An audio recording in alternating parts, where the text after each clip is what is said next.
North Vietnam cannot defeat or humiliate the United States. Only Americans can do that.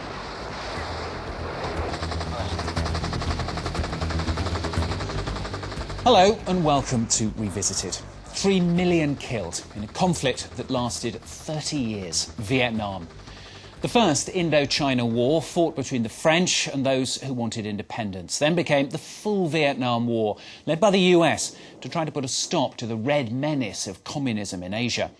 But the American people became tired of the fighting, in which over 2.5 million of its young people had become embroiled. By the end, 58,000 of them killed. Napalm bombings and ferocious US attacks didn't stop the conflict from becoming totally bogged down in the jungle and the Vietnamese rice fields. Amid the quagmire, Washington suffered its first ever military defeat, the Paris Peace Accords in 1973 finally leading to the US pulling out. Forward wind now to Wednesday, April the 30th, 1975. Saigon, the capital of South Vietnam, always supported by the US, was surrounded by troops from the north. The city fell into an indescribable panic, punctuated by the endless stream of helicopters. They evacuated the staff out of the US embassy, then tried to take out as many civilians as they could who were terrified by the arrival of communist soldiers. At 11:30 exactly, tanks rolled into the gardens of the presidential palace. When I arrived at the palace, I went to the second floor, where the puppet government was. Saigon did not only lose its status as a capital in favour of Hanoi, but also its identity. It was immediately renamed Ho Chi Minh City in honour of the founder of the Democratic Republic of Vietnam. The former capital of French Indochina, once nicknamed the Paris of the Far East, has lost much of its charm, but it became the main industrial centre of the emerging economy. As Cyril Pine has discovered for France 24, it is a hyperactive city of 7 million people, many of whom continue to affectionately call their home Saigon. This is Tran Van T and his young wife, Hai. Both are still in their 30s. They left their rural homes a few years ago to settle in Saigon and are part of this growing group in Vietnam of vibrant young urbanites. Tại vì em đứng ở ngoài mà. Chừng nào chứ lên? Hả? Chừng nào chứ lên đây? But my wife, she cannot make the food. I teach her a lot of time, but... Is it the new Vietnamese style? Maybe in the future. The men have to do anything, not like before.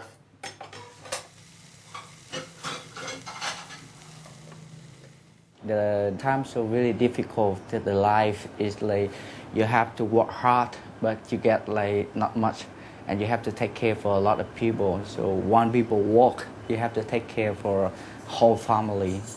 Work hard, but money not much, and you don't have time for the family too. And do you think this time is over?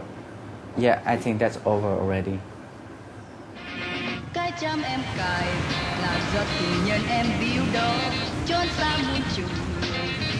It's time for school for the newlywed Hai. But there's only really one kind of school that young people here are interested in, one that teaches English.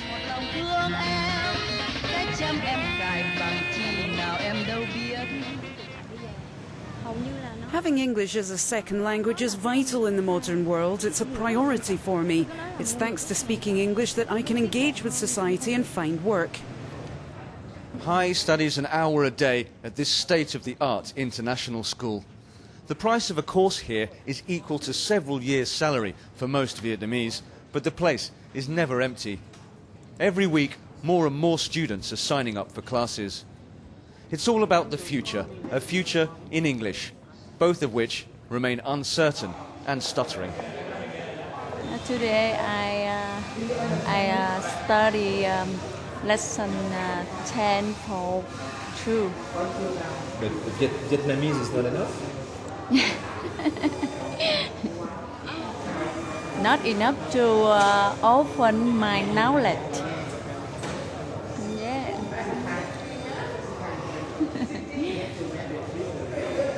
the English language. Walk had to learn it in secret in 1981 when it was still the language of the American enemy. Today, he's one of the school directors. Born just a few months after the end of the war, he arrived on the losing side. His family had supported the defeated Americans.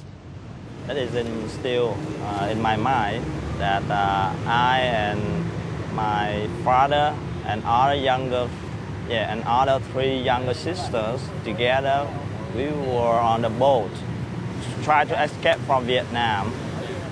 And at that time, we failed. So that's why I am here. Boat people. The Nguyen family have been boat people 10 times. 10 attempts to flee by sea in nearly a decade, and 10 failures. Each time they were arrested and the father sent to prison. Each time he was released, they tried again. For a pro-American soldier, the fall of Saigon was like the end of the world. Dad, do you remember what you did on April 30th, 1975? Of course I remember. The communists came and I told myself, that's it. The Americans have let us down. It was chaos. Nothing was organized for us. The Americans had nothing planned for us. We wanted to fly out in a helicopter, but they left the country without us.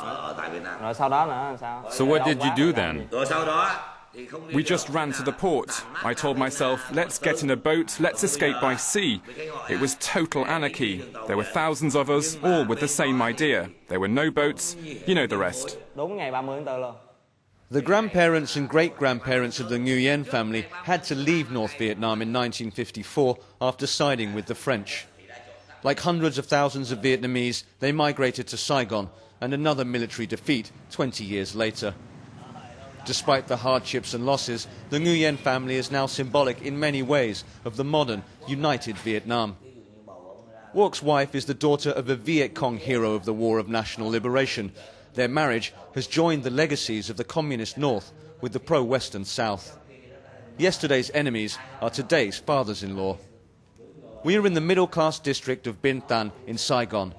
Like many of the northern cadres, Walk's stepfather was sent by the party to the conquered city of Saigon to work for the reunification of Vietnam.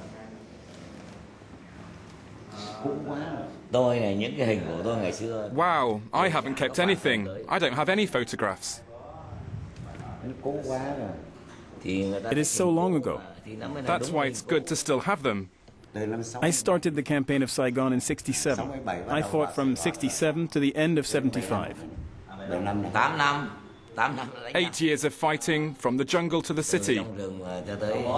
And you? I joined the war in '68, but I didn't want to fight. I was a student, but it was mandatory. We were conscripts. I didn't want to be a soldier at all, but I didn't have a choice. We are Vietnamese people, whether we are from the north or from the south or from the central. In my own opinion, I mean that we live in a peaceful land, in one country, in one government. Then it comes to one of the biggest taboos in Vietnam. What were you doing in the army? I was a unit commander on the front line. Wow, you did everything, strategy and fighting, impressive. I don't have any regrets. I did what we all had to do. It was war, you could die at any moment. Life was a lottery. My experience was very different from yours. Me, I have regrets. I really regret my fallen comrades on the battlefield. It hurts when I think of them. Not a day goes by that I don't think about the sacrifices they made, all those I had to bury. Families I had to go to one by one after the independence, to tell them of their husbands' or sons' deaths. It's hard, you know. The difference between us is that me, I fought for freedom. I chose my destiny. As comrades, we shared a common purpose. All my fallen comrades are heroes. They will be in my heart forever.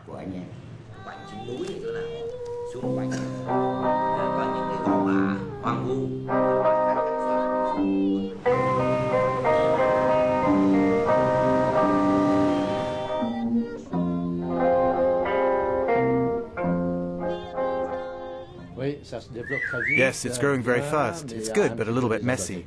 There isn't really a comprehensive plan, though. It's a shame. Wong Son left Vietnam in 1963. He followed the war from France, known then as the metropole of the French Empire.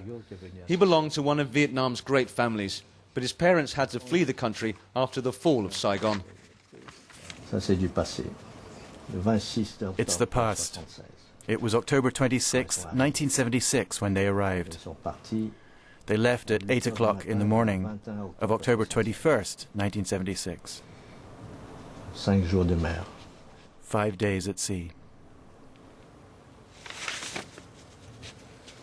The only question at the time was how it happened so fast. People didn't have the chance to prepare. The negotiations should have been a little different. Like back in 1954. There was a break. People were able to prepare. But not that time. 1954 was the year the French left Vietnam. The country was partitioned and the Civil War began, with a largely pro-Western, anti-communist South embodied by Saigon until the end. La Rue Catina, it's always been the street... Are the people going to stop or not? So we can go.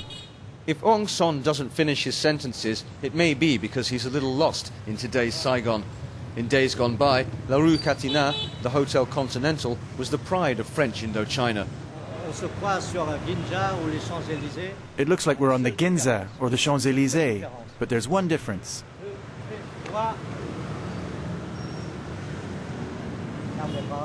So what are you selling? I'm selling drinks, but I don't have permission.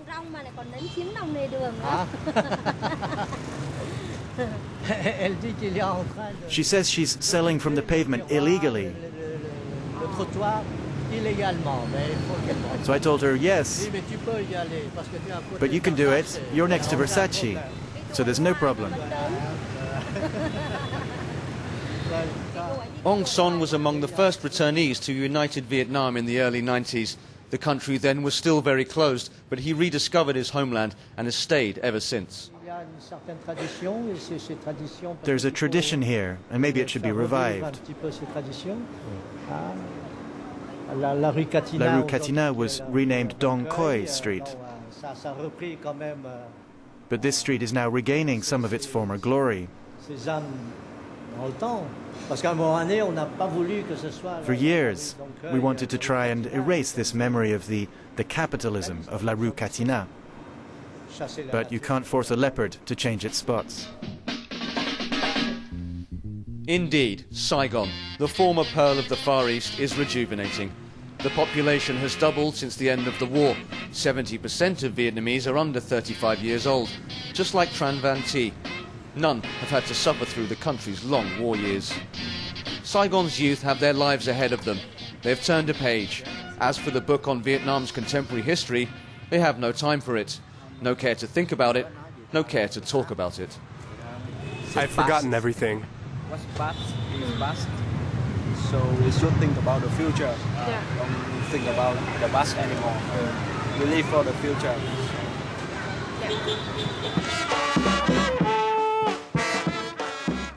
The war of liberation has been followed here by the death of an ideology. The tears only dry when you forget the dead. Nearly 40 years after the communist victory, Saigon, more than any other city in Vietnam, seems far from the official doctrine. Even renaming it Ho Chi Minh City after Vietnam's national hero doesn't mean much. From one world to another without transition, this is Saigon. At Tran Van Thi's restaurant tonight, a gathering of old Saigon friends. When they come here, we want to make them feel like in the Dam family, like when you come home, something like that. Among them, Ong Son, a child of Vietnam who became French, and MARC, one of the first French expatriates to settle in the new Vietnam. My generation was too young to mobilize against the Algeria War. But we were very aware of the Vietnam War. I think one of the first political demonstrations I went to was a rally against the Vietnam War. Every family was affected by the Vietnam War. Really, everyone. You think it wasn't painful for the Northerners who experienced the war? Was it not painful for the people of the South too? And for those who fled, was it not also painful for them? And for those who were unable to leave, it was painful too. The history of Vietnam is painful.